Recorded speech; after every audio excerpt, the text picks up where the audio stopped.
2025년 저희는 시작하면서 능력 있는 기도 생활, 프레이어 마치를 선포하고 출발을 했습니다. 캐서린 마샬이 쓴 기도의 모험, 그 책에 나오는 8가지 기도의 내용들, 그것을 하나하나 우리는 기억하고 배우고 있습니다.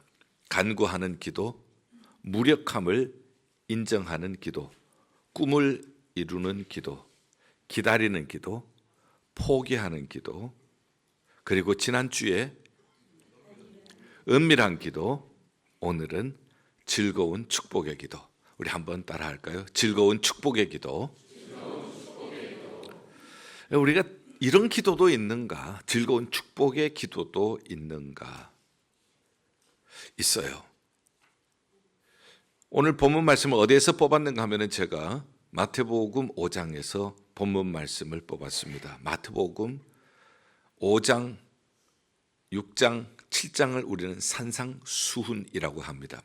예수님께서 산에서 가르쳐 주신 설교를 산상수훈이라고 하는데 마태복음 5장, 6장, 7장에 나오고 있습니다. 여기에서 가장 중요한 핵심과 같은 내용, 아주 유명한 말씀, 그 말씀이 오늘 본문 안에 들어 있습니다. 그 말씀은 내 원수를 사랑하고 너를 박해하는 자를 위하여서 기도하라. 이것이 마태복음 5장, 6장, 7장에 나타나는 산상수훈의 핵심입니다. 그리고 이것이 기독교 윤리의 가장 중심적인 내용입니다. 그래서 즐거운 축복의 기도, 원수를 향하여서도 사랑하고 박해하는 사람을 위해서도 기도하라는 이 핵심적인 말씀을 오늘 우리는 듣게 되었습니다. 자, 그런데 우리가 이 말씀을 듣기 전에 들은 말씀이 있어요. 예수님께서 원수를 사랑하고 박해하는 자를 위하여서 기도하라고 하시는 말씀, 그 전에 우리가 들은 얘기가 있다고요. 43절 보죠. 또 내 이웃을 사랑하고 내 원수를 미워하라 하였다는 것을 너희가 들었으나, 우리가 뭘 먼저 들었는가 하면은 원수는 이웃은 사랑하고 원수는 어떻게 하라? 미워하라. 이 이야기를 먼저 들은 거예요. 이 얘기를 우리가 듣고 이렇게 사는구나 하면서 우리는 그것이 우리의 생활 습관이 되어지고 그것이 어떤 공동체의 전통이 되어집니다. 이거 이스라엘 백성들의 얘기예요. 이스라엘 백성들은 동족, 이웃은 동족을 의미합니다. 같은 민족을 얘기를 해요. 그들은 사랑해요. 어떤 일이 있어도 사랑해요. 보호해요. 잘못한 것도 감싸줘요. 그러나 아랍, 이방인, 거기에는 무조건 잘못한 거야. 미워하는 거예요. 아랍에서 보면은 마찬가지입니다. 아랍 계열은 자기네들이 옳은 거예요. 그래서 서로 감싸고 서로 보호해 주는 겁니다. 이스라엘에 대해서는 저 원수예요. 그래서 이웃은 사랑하고 원수는 미워하고, 그러니 피가 터지는 싸움을 지금까지 계속하고 있는 겁니다. 그런데 이것이 이스라엘과 아랍만의 얘기는 아닐 거예요. 세계 도처에서 우리는 이런 얘기를 들어왔습니다. 네 편은 사랑하고 저 편은 미워해라. 이것이 지금 세계 도처에서 들려오는 이야기고, 그로 말미암아 전쟁은 끝나지 않고 있습니다. 자, 우리 주님께서 하시는 말씀, 이럴 때에 들려오시는 주님의 음성입니다. 원수를 사랑하고 박해하는 자를 위하여 기도하라. 이것이 주님의 음성이에요. 그래서 우리가 설교는 뭔가 하면은 내가 지금까지 가지고 왔던 선입견, 내가 전통이라고 따라왔던 것, 그런데 이게 아니네. 주님의 말씀을 들어보니까 이거 아니네. 이웃은 사랑하고 원수는 미워하라고 그랬는데, 그런 말을 들었으나, 이 굉장히 중요한 말씀이 들었으나, 우리는 듣고 그것이 습관이 되어지고 사고방식이 되어지고 전통이 되어지는 거예요. 그런데 이게 잘못된 전통이라는 거예요. 잘못된 사고방식이라는 거예요. 그러나 예수님께서 오늘 이 예배를 통하여서 우리에게 들려주시는 말씀은 원수를 뭐하라? 사랑하고 박해하는 자를 위해서는 기도하라. 이게 주님의 말씀이세요. 그러니까 우리는 여기에서 갈등을 하는 겁니다. 지금까지 내가 살아왔던 삶의 방식을 따를 것인가, 아니면은 예수님의 말씀을 따를 것인가. 그런데 지금까지 살아왔던 삶의 방식을 따르려고 하니까 내 마음에 평안이 없습니다. 내 마음에는 언제나 증오가 남아있고 내 마음에는 언제나 미움이 남아있어요. 그리고 상대방이 변하는가 하면은 상대방이 변하는 것도 아니에요. 점점 관계가 어려워집니다. 주님께서 이렇게 말씀을 하셨으니까 한번 해볼까? 우리에게 오늘 이러한 마음이 또한 들기도 할 것입니다. 사랑하는 여러분들, 그러나 저는 분명히 믿습니다. 하나님의 말씀에는 능력이 있음을 믿습니다. 우리가 주님의 말씀대로 순종하고 나갈 때에 하나님께서 나도 변화시켜 주시고 내가 미워하는 사람도 변화시켜 주실 줄 믿습니다. 이게 기도의 능력이죠. 이게 되지 않으면 신앙생활 하면서도 무척 힘든 거예요. 목사님도 좋고요, 예수님도 좋고 교회도 좋은데 저 사람 싫어서 교회 떠나요, 이런 얘기는 없을 거예요. 왜 이런 얘기가 나올 수가 있는가? 들은 얘기로 우리가 신앙생활을 하고 있다는 거예요. 예수님의 말씀이 아니라 지금까지 내가 가지고 있었던 선입견, 나의 어떤 전통, 그걸로 신앙생활을 하다가 보니까 이런 일들이 생긴다는 것이죠. 예수님께서는 우리에게 원수를 사랑하고 박해하는 자를 위하여서 기도하라고 말씀만 하시는 것이 아니라 예수님은 몸소 실천을 하셨어요. 누가복음 23장 34절, 예수님께서 십자가에서 자기를 향하여서 비난하고 침뱉고 주먹질하고 채찍으로 때리고 창으로 찌르는 사람들을 향하여 아버지, 저들을 용서하여 주시옵소서, 자기가 하는 것을 알지 못함이니이다. 예수님은 말씀만 하신 것이 아니라 실천을 해 오신 분이십니다. 그런데 예수님의 말씀을 따라 실천하면은요, 이상한 변화가 내 안에 일어나는데, 그렇게 미워했던 사람이 갑자기 불쌍하게 보이는 거예요. 저 사람이 불쌍하다. 저 사람에게도 저런 불쌍한 면이 있구나. 저 사람에게도 저런 아픈 상처가 있구나. 불쌍하게 보이는 거예요. 그래서 예수님 말씀대로 순종하면서 우리가 기도할 때에 미움이 변하여 긍휼한 마음이 생기게 될 것입니다. 아버지, 저들을 용서하소서, 자기가 하는 일을 알지 못함이니이다. 주님처럼 기도하는 우리가 될 수가 있을 것이에요. 자, 그러면은 우리는 이 세상의 관점을 생각을 했고 예수님의 관점을 생각을 했습니다. 예수님이 왜 이렇게 말씀하시는가? 45절, 이렇게 해야 하늘에 계신 너희 아버지의 아들이 된다는 거예요. 하늘에 계신 아버지의 아들이 되는 것이 바로 아버지의 성품을 닮은 사람이 된다는 뜻 아니겠어요? 우리 모두 부모님이 계십니다. 우리 자신을 되돌아보면 부모님의 성품이 우리 안에 있어요. 저도 가만히 보면 저희 아버님이나 저희 어머님의 성품이 제 안에 있어요. 그래서 제가 얼마나 감사한지, 제가 추소온 아들이 아니라 저희 아버님의 자식이란 게 그렇게 감사한 거예요. 그렇다면 우리가 추소온 크리스천이 아니라 정말 하나님의 자녀가 되려면 아버지의 성품이 우리 안에 나타나야 한다는 것을 말씀하시면서 무슨 예를 드시는가 하면은, 하나님께서는 해를 비춰주시는데 악인에게도 비춰주시고 의인에게도 비춰주시고, 비를 내리실 때도 불의한 자에게도 비를 내려주시고, 그리고 또 의로운 자에게도 비를 내려주시고, 이게 우리 아버지시라는 거예요.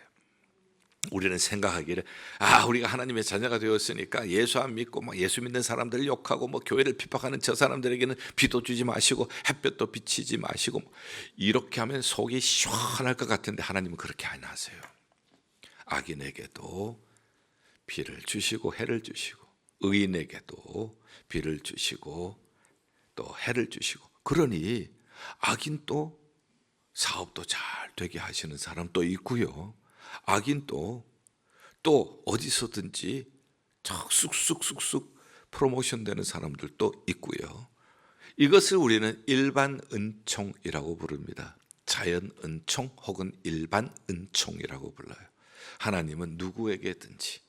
그러면 하나님께서 왜 우리 믿는 사람만 좀 쏙 뽑아가지고 축복 안 하시고 왜 이렇게 악인에게도 불의한 자에게도 해를 주시고 비를 주시는가? 베드로 후서 3장 9절에 하나님의 마음이 들어있어요.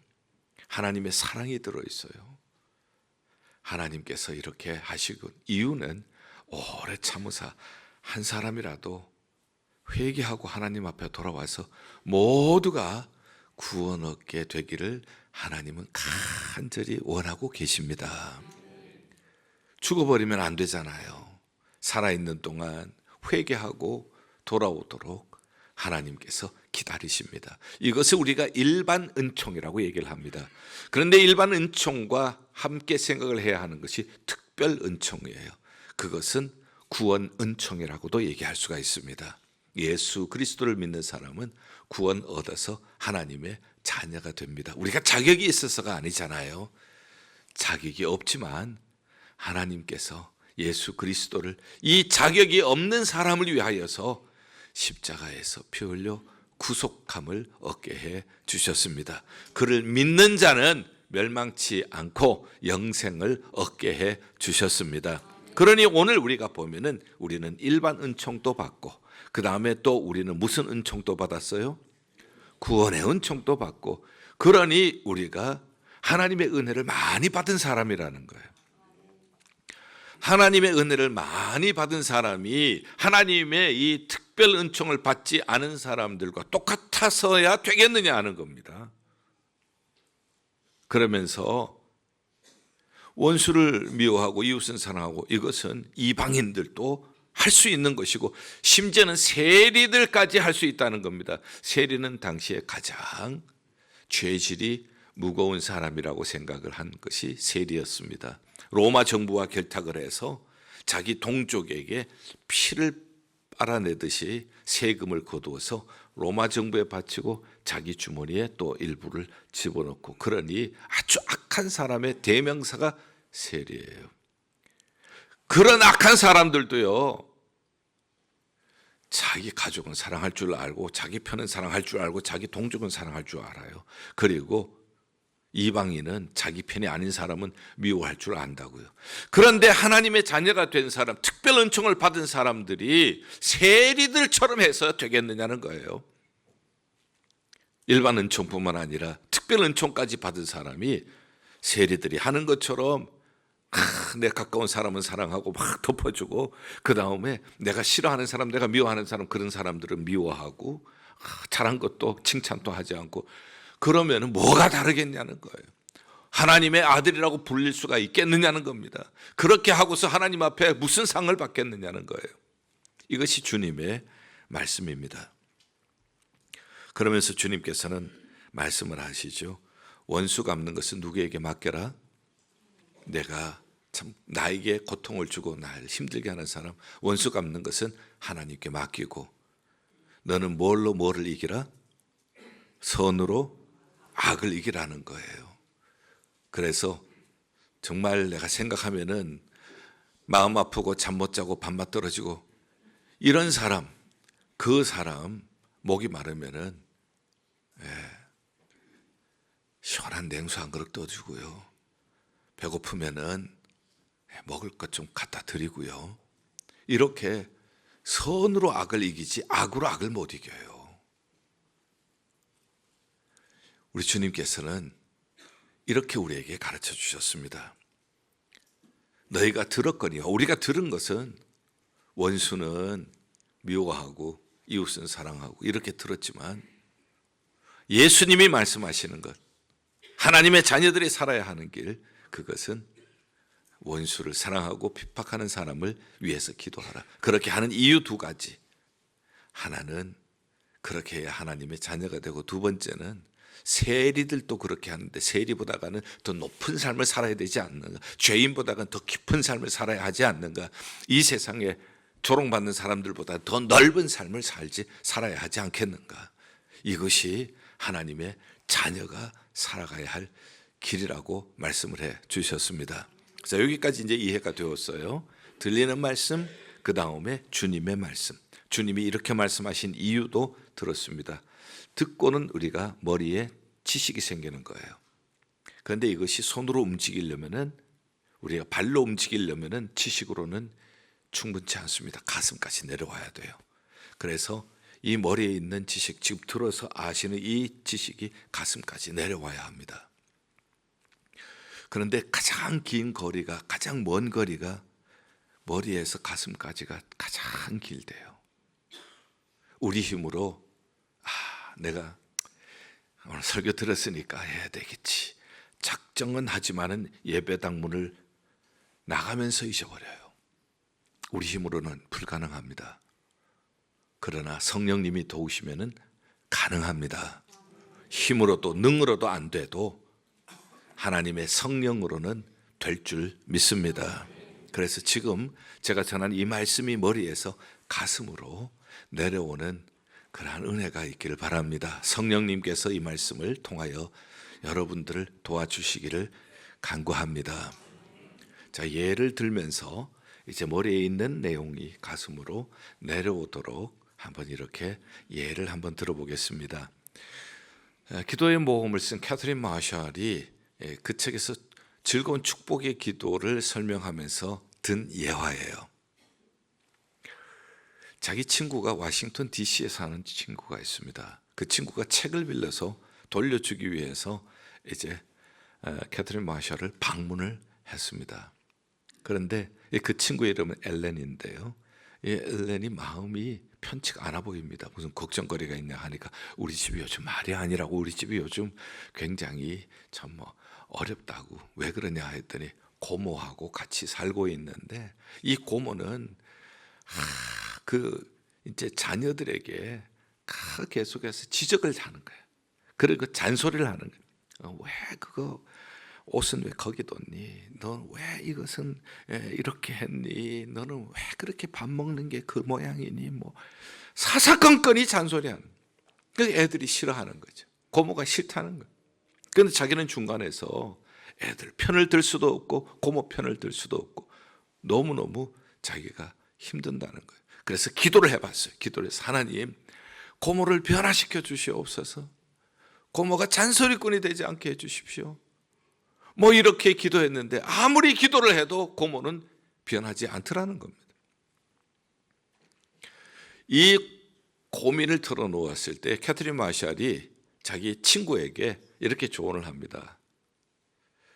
지금까지 고모를 변화시켜 주십시오. 뭐 이렇게 잔소리하지 않게 해달라고 이렇게 해봤지만은 효과가 없으니까 성경 말씀대로 한번 해보시라고, 한번 고모를 축복해 보라고. 그리고 고모가 행복한 사람이 되도록 행복의 은사를 고모에게 달라고. 그래서 하나님, 이 고모를 축복해 주시옵소서. 행복의 은사를 주셔서 고모를 통하여서 우리 가정에 행복이 꽃피게 해달라고 한번 이렇게 기도를 해보라고.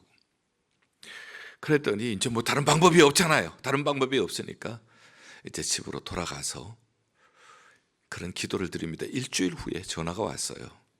일주일 후에 전화 오면서 우리 집에 놀라운 기적이 일어났다고, 막 다이너마이트가 터지는 것과 같은 그러한 폭발적인 효과가 나타났다고. 자기 자신이 고모를 위해서 기도할 때 고모가 왜 그런지, 고모가 바뀌어야 되는데 변화시켜 주십시오 이렇게 할 때는 자기 마음도 편하지 않고 기도도 막히고 했는데 고모를 축복해 달라고 하고 고모에게 행복한 은사를 주셔서 다른 사람들을 행복하게 해주는 그런 사람 되게 해달라고 이렇게 기도했더니 자기 마음도 풍성해지고 자기 기도도 풍성해지고 고모가 바뀌기를 시작을 하더라는 거예요. 그래서 일주일 사이에 가정이 싹 바꿔졌다는 그런 얘기예요. 안 놀라세요? 하나님의 말씀대로 우리가 순종할 때 하나님이 역사하실 줄 믿습니다. 자, 보통 우리가 이런 경우는 증인이 두셋이 있어야 좀 더 확실하잖아요. 그래서 제가 예화를 하나만 더 들게요. 이 예화는 우리 교회에 있었던 이야기예요. 우리 교회 권사님의 얘기인데 이 권사님은 지금은 타주로 이주를 하셨어요.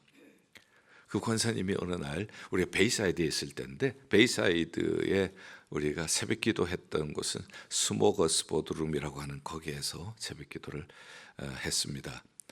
그런데 그날은 권사님이 통곡을 하시면서 우시는 거예요. 무릎을 꿇고 기도하는데, 제가 맨 앞자리에서 기도하는데, 아이고 권사님에게 무슨 큰일이 일어났구나, 주여 권사님을 도와주시옵소서 이렇게 하고 있는데 막 통곡을 하면서 펑펑 우시면서 기도하시는 거예요. 그리고 나서 이제 아침이 되었습니다. 전화가 왔어요. 아유 권사님에게 무슨 일이 터졌구나, 전화까지 하시는 거 보니까. 그런데 권사님의 목소리가 밝아요. 그래서 어쩐 일로 전화를 하셨냐고 하니까, 목사님 기적이 일어났어요. 무슨 기적인데요? 세탁소를 하시는데 테일러가 계세요. 테일러 아주머니인데, 아주머니도 교회 가시고 교회에서 중직자세요. 그런데 손님이 오면은 손님에게 굉장히 불친절하게 대하는 거예요. 그래서 어떤 손님은 저 테일러 아주머니 때문에 나는 이 세탁소에 못 오고 다른 세탁소 가겠다 이렇게 얘기하니까 주인이 얼마나 속이 상하겠어요. 좀 친절하게 대하라고 그래도 말도 듣지도 않고, 근무 시간이 있으면 근무 시간에 오지도 않아요. 맨날 늦게 오고. 그리고 주인이 뭐라고 부탁을 해도요, 뭐 잘 들어주지도 않고요. 그러니 속이 상하죠. 그렇다고 내보낼 수도 없는 것이 같이 교회 나가는 사람인데 내보낼 수도 없고, 혼자 속으로 끙끙 앓고 계시다가 제자훈련 201에서 이 부분을 읽게 된 거예요. 그래 한번 해봐야 되겠다. 그렇게 해서 그날 새벽에, 하나님 저 아주머니를 축복해 주세요. 이 축복해 줄 만한 가치가 있는 것은 아니잖아요. 그러나 우리도 마찬가지잖아요. 우리가 무슨 구원받은 것이 가치가 있어서 자격이 있어서 우리가 구원받은 거 아니잖아요. 자격 없는 사람을 하나님이 사랑하셔서 예수님을 보내시고 구원해 주신 것 아니겠어요? 그래서 우리가 이 기도하는 것이 가치가 있어서 우리가 축복하려는 것 아니에요. 하나님께서 나를 먼저 그렇게 해 주셨으니까, 축복해 주셨으니까 나도 그렇게 하는 거예요. 그렇게 축복해 주세요. 행복 은사를 주셔서 다른 사람을 행복하게 해 주세요 하면서 막 기도하는데 그렇게 눈물이 나더래요. 그러면서 그 아주머니가 불쌍하게 느껴지더라는 겁니다. 얼마나 힘들면은 저러실까? 얼마나 행복하지 않으시면은 저렇게 만나는 사람마다 인상 쓰고, 얼마나 행복하지 않으시면은 짜증스럽게 이렇게 얘기를 하실까? 막 불쌍한 생각이 나서 그때부터는 막 눈물이 쏟아지는 거예요. 그래서 하나님 불쌍히 여겨주세요. 하나님 축복해 주세요. 하나님 행복 바이러스를 주세요. 막 그러면서 막 펑펑 울면서 기도한 것이 그날 기도였어요. 그리고는 이제 가게 문을 열기 위해서 가셨는데, 놀라운 일이 있었어요. 목사님 해가 서쪽에서 떴어요. 어떻게 해가 서쪽에서 떴어요? 맨날 늦게 나오시는데 미리 와서 기다리고 계셔서요. 그리고 눈물을 흘리면서, 권사님 제가 잘못했어요. 제가 지금까지 너무 못할 짓을 했어요. 권사님 용서해 주세요. 앞으로 잘할 거예요. 뭐 이러시는 거예요. 그런데 권사님은 새벽 기도에서 펑펑 울면서 하나님 축복해 주세요. 하나님 행복한 은사를 주세요. 그래서 손님들 행복하게 맞이하게 해 주세요. 막 이렇게 막 펑펑 울면서 기도했고, 불쌍히 여겨달라고 얼마나 어려우면 저러겠나 싶어서 기도를 하고 와봤더니 그대로 응답이 되어 있는 거예요. 그래서 가게 앞에서 두 사람이 남이 보든 말든 껴안고 펑펑 운 거예요. 그리고 가게 들어오셔서 저한테 전화하셔서 목사님 해가 서쪽에서 떴어요 하고 말씀을 하셨어요. 하나님께서는 말씀하시는 대로 순종하면은 그대로 이루시는 분이신 줄 믿습니다. 저도 얼마나 감사한지, 권사님 너무 감사하다고 전화 주셔서 너무 고맙다고 그렇게 말씀을 드렸죠. 여러분, 오늘 결론적으로 말씀은 이렇게 하고 있어요. 48절, 그러므로 하늘에 계신 너희 아버지의 온전하심과 같이 너희도 온전하라. 우리에게 명령하시기를 온전하라는 거예요. 온전하다의 반대는 미숙하다는 거죠.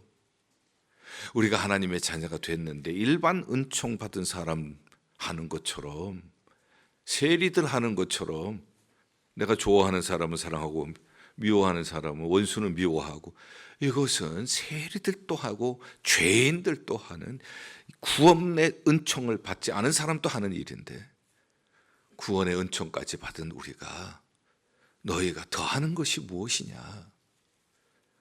갑절의 은혜를 받았으면은 갑절로 우리가 더하는 것이 있어야 될 것 아니겠어요? 더 높은 삶, 더 깊은 삶, 더 넓은 삶이 있어야 되지 않겠어요? 그래서 오늘 이 말씀대로 하나님, 제가 보다 더 성숙한 그리스도인이 되게 하여 주시옵소서. 하나님의 자녀답게 살아가게 하여 주시옵소서. 한번 실천을 해보실 수 있기를 바랍니다. 혹시 여러분들 마음속에 미워하는 사람, 꺼리 끼는 사람이 있거든, 여러분들 먼저 가서 사랑한다고 뭐 이렇게 하기가 힘드시면은 먼저 기도부터 해보세요. 하나님, 그 사람 축복해 주시옵소서. 하나님, 그 사람을 불쌍히 여겨 주시옵소서. 하나님, 그 사람에게 행복의 은사를 주시옵소서. 만나는 사람마다 행복하게 해주는 사람이 되게 해 주시옵소서. 그렇게 여러분들 기도해 보세요. 하나님께서는 말씀하신 대로 순종하는 자에게 이루어 주실 줄 믿습니다.